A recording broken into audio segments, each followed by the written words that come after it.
hona abahagizi be bamwakire aha kishayi cya kizoba ubwo barikwetebekanisiza okugaruka omu karuru.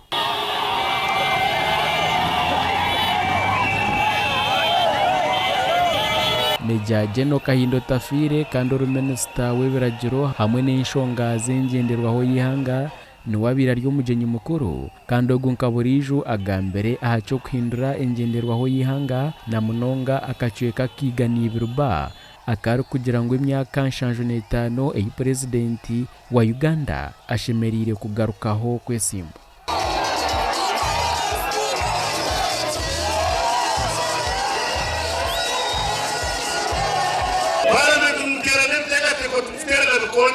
Abo abatakugendereza abo kwataho no kuzameza parliament fiteranye rukundi takwataho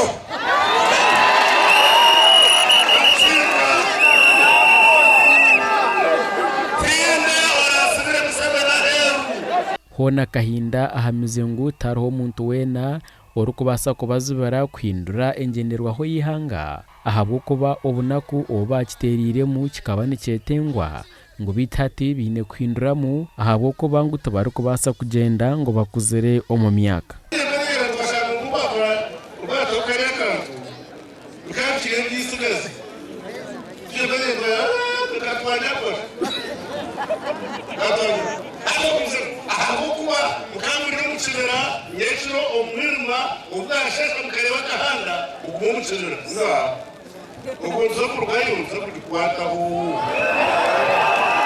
Kahinda arabwire abanyadini abarugireyo okugamba aha nshonga egi obwo agumize ngu begendesereze. Batababiha ngo bakaturikimbera ko gaturikisa papa. Batababiha ngo bakaturikistayo ngera ko kustayo traje bizu. Batababiha ngo basalamu ngera ko basalamu kusa Muhammad. Nga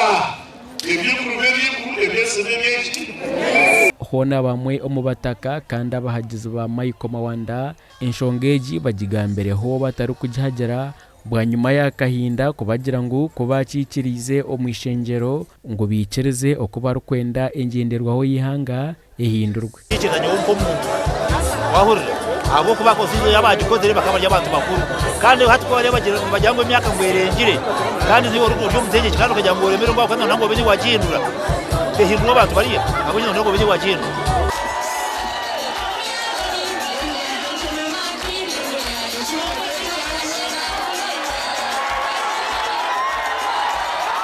Mawanda ahamize ngu Kahinda ebyagambire n'ebiteekateeko bye ngo kandi we abanyigara kubaramutemu obwesige tari kuza kutana n'ekyo baramugambire kutwara omu ishengero kandi ashabire abanyigara East okukwatanisa aha bw'entunguuka.